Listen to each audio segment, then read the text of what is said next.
If you've heard me speak many times, you've definitely heard me say that I believe that everyone is capable of most things they dream of. What people, where they're lacking is not in their capability, not in their latent ability, not in what they were born with. What people lack is the skill. If you develop a skill, you can change your life. Because you can realize, you can do things that you can't do right now once you have a skill.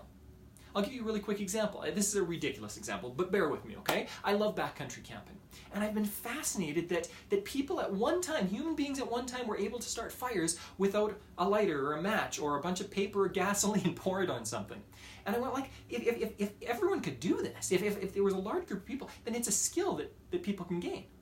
So guess what? I started watching YouTube videos, I started learning and doing some research, and I've realized you can start a fire in many, many, many different ways, quite easily, with just a little bit of information, with just a little bit of skill. Now, I had to learn what I learned, and I had to put it into practice. But once I did that, once I started practicing something, I know how to make fires in, quickly in my head, like 6 or 7 ways.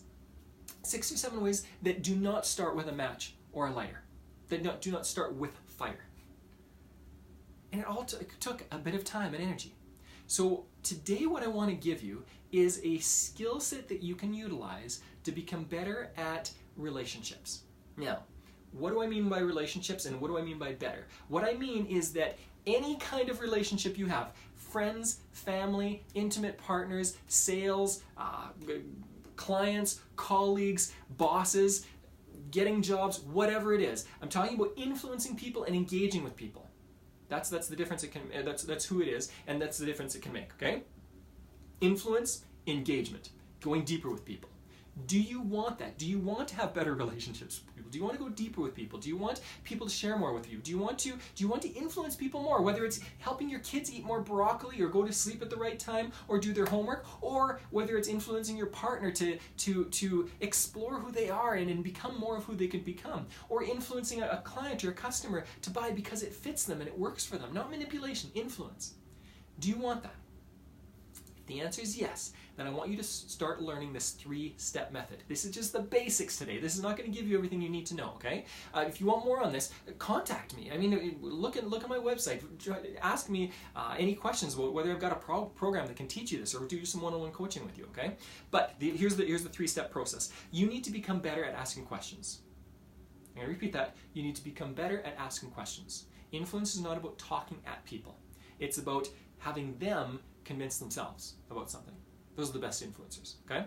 So, three steps to this process. First, start asking more open-ended questions. An open-ended question is a question that doesn't end with, or it cannot be answered with one word, okay? So if I ask you, what's your favorite color? Red, that's a closed-ended question. It's not giving you any ability to really explore anything on your own. It's being controlled by me, okay? So the first thing is ask open-ended questions. The way you can practice this is I've got a bunch of ideas on this. You know what? This is already getting too big. And I don't want to make this video super long, and I don't want to start another series right now. I just want to give you some tips. So I'll shorten this a little bit. Open-ended questions. Ask an open-ended question. I'll give you an example. Instead of asking a client, do you like my product? Or do you see the need to buy my product? Those are closed-ended questions. Instead, you could ask the question, what are some of the problems you're having in your business right now? Open-ended. Now they go where they need to, and you learn from that, okay? Or let's use a personal example from family. How many times did you hate being asked as a kid, what's your favorite class at school? I hated that question because I hated school. So instead, you could ask somebody, hey, what was the best part of your day? What was the worst part of your day? Okay? Instead of focusing in on school or focusing on what I want to talk about, I'm allowing somebody else to talk about what they want to talk about. Now, that's the first one. Now, the second level that you go down, this gets a little bit more difficult, so it's going to be a little bit trickier for formulas and systems. But once somebody starts talking about themselves on some level, the second question you ask is, what about that did you like? What about that did you not like? What about that did you enjoy? What about that was frustrating? What about that was hard? When you ask the question, what about that situation, that person, that whatever, was fill in the blank, and you use usually an emotion there, when you go there, people go really deep, really fast. This is almost like magic. I'm giving you almost like a secret power here, okay? don't worry, you can't use it for evil. If you're legitimately interested in people and legitimately engaging with people, this is not going to be something that you can abuse. This is not something that's going to hurt people. This is one of the first lessons I learned when I was taking my degree in psychology. Is ask the right questions. Once you ask the right questions, you got far better answers, okay? What you'll find is that people now go way deeper. Why? Because you're listening to them. And because usually people don't have the chance to explore their own thoughts in the presence of another person, because we're all gabbing about what we all want ourselves, okay? Now there's a third question, a third level. This is the more difficult level. This is where you need a little bit more skill, a little bit more practice. The first two levels you can practice for 5 minutes and start becoming good at, okay? The third level, it's going to take a little more work. What you want to do is you want to summarize what somebody said. Give your thoughts on them, identify an emotion deeper in that, and ask them about that. And you want to ask an open-ended question again. Now, I talk about open-ended questions a lot. Are there times for closed-ended questions? Absolutely. There's a time with a child or with a friend or with somebody you're selling a product to or whatever, where you say, is this something you need? Is this something that you're going to make a decision on? That's a closed-ended question. It's to wrap things up, right? But it's after you've listened to them, after you've come in contact, after you've engaged with somebody, after you've heard their heart on something, okay? And really with clients, listen to their hearts and you will sell more product and you will do a better job of bringing value to their lives. So the third step, you start off with identifying an emotion, identifying something deeper in there where you go, what's going on here?